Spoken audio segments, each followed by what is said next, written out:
Hello, welcome to our next section of notes in Unit 2. This section is entitled Declaring Independence. We're going to talk a little bit about what happens after the battles at Lexington and Concord.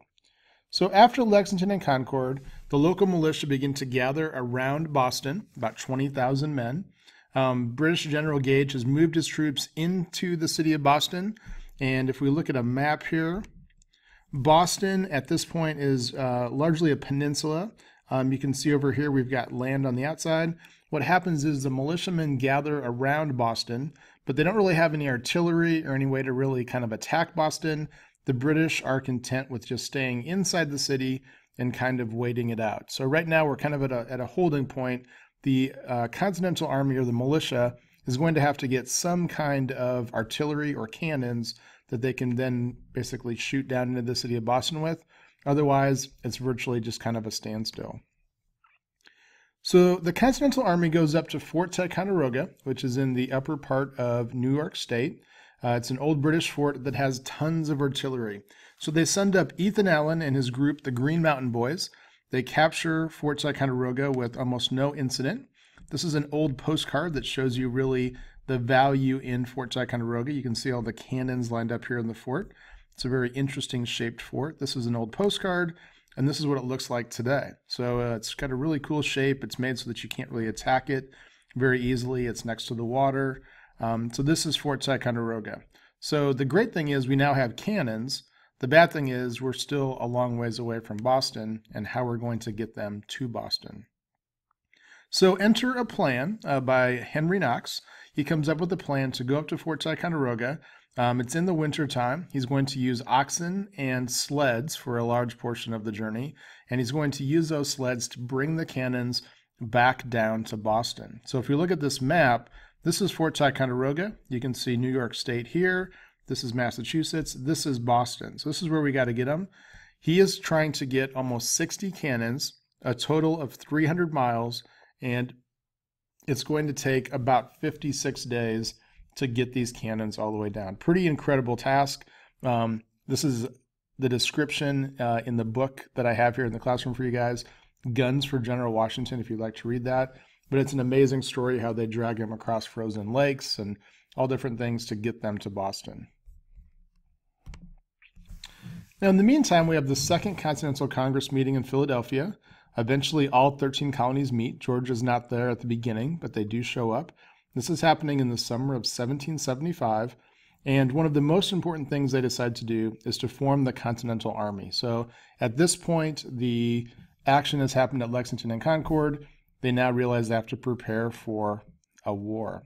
So they have to choose who is going to be the commander in charge of the Continental Army, and they decide on George Washington. He's from Virginia. He's got a little bit of experience from the French and Indian War, and so they decide to go with George Washington as the commander of the Continental Army. One of the first major battles of the war, if you're not considering Lexington and Concord, since it's kind of a small skirmish type thing, the first real battle is fought in Boston, and it's called the Battle of Bunker Hill, but technically it's fought on the hill that's commonly referred to as Breed's Hill, but they still kind of refer to the battle overall as the Battle of Bunker Hill. Now, the militia has control of a high ground on this hill. The British wanted to take back that high ground, and so the British need to basically storm up this hill and then take the top, which is fortified by the militia. The militia's problem is they don't have a lot of ammunition. So this is one of the famous sayings, don't fire until you see the whites of their eyes. The commanders for the militia say, don't fire, don't waste your ammunition until the British get really close. And that's where that saying comes from. So this is a painting of kind of what it looks like as the British try and storm Bunker Hill. Here's a map from that time period that kind of shows how they stormed that hill and kind of the topography of the city of Boston there. After 3 tries, the British are able to chase the colonists off the top of the hill. There's about 1,000 British soldiers killed and about 400 colonial soldiers killed. So it's not really about how many people are killed, and it's not like a total or anything. It's more about who's able to get that physical piece of land and who possesses it. And in this case, the British finally do. But it does show that the colonists are going to fight extremely hard and extremely tough, and they're not going to give up very easy. In the meantime, there's one last legislative attempt to try and prevent a full-scale war. It's called the Olive Branch Petition. Congress decides to send this petition to King George. This happens in July of 1775, and basically asking for some type of peaceful resolution to this instead of a war. And reportedly, King George would not even read it. So at this point, there's really not even any legislative things happening to try and prevent the war. The Americans decide to go up to Canada and attack in Quebec, possibly draw the Canadians into the Revolutionary War on their side. This goes miserably. This happens in December of 1775. The winter weather is really harsh. They don't really have that great of a plan. The Americans are defeated badly, and they come back to the United States. In the meantime, General Knox is going to arrive in Boston with the artillery finally. Washington positions these cannons to overlook the city of Boston. They also take some logs and paint them to look like cannons, very crafty. And the Americans now, or the Continental Army now, has the ability to threaten and destroy the city of Boston unless the British decide to leave. And ultimately, the British do decide to leave. They withdraw from Boston and essentially then go down to New York City. So this is really why that whole capturing the cannons at Fort Ticonderoga is so important, and then how Henry Knox is able to get them to Boston. This is why it's such a big deal. Now, in addition to things like artillery and cannons, the written word can also be very powerful. We're going to talk about this gentleman several times during the war. Thomas Paine. Thomas Paine writes a pamphlet that comes out in January 1776 that is going to try and convince people to fight for independence against the British. It becomes a very popular piece of literature. Everybody begins reading it. People begin passing it from person to person. So really what this is kind of like a call to arms, kind of a motivational pamphlet about why the colonists should be fighting against the British. This is important because a lot of people still haven't decided what they want to do. They don't really know why they might want to join one side or the other. And so the pamphlet Common Sense really spurs a lot of people into kind of thinking more towards independence instead of just being somebody that's neutral. Now, in the meantime, we have all this stuff happening. We've got, these battles happening and all this kind of stuff. But at the same time, the United States technically doesn't exist. We haven't declared independence. We haven't basically told the rest of the world, hey, we are officially breaking away from England. And so we need to have an actual document that is going to proclaim our independence and going to proclaim that we are a separate country. And so that's what's going to take place next.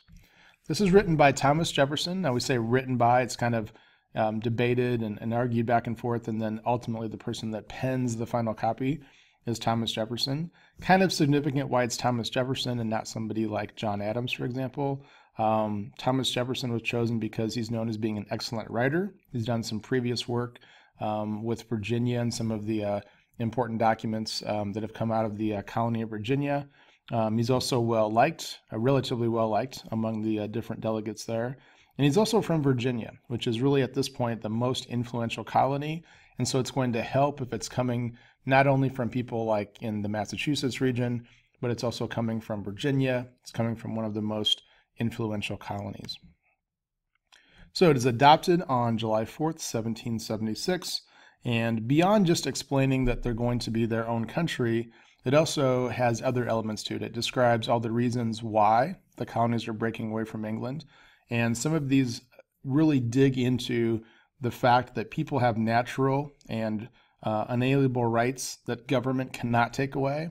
And so there's a lot of political theory behind this as well. There's a lot of reasoning as to why people should be able to govern themselves and not be governed by somebody else.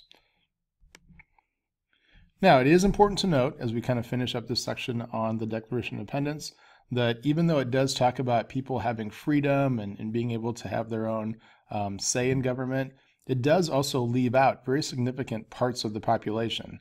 Obviously, slaves do not have the ability to vote or really govern themselves, and women do not have the right to vote either. We're talking about half the population here that does not have the ability to really participate in government. So there are some very significant parts of the population, even if you happen to be male and not a slave, if you don't own enough property, you also don't have the right to vote. So it sounds great, and we talk about all this freedom and everybody can choose their own government and things, but in reality, we're also still talking, at this point at least, about a very small part of the population.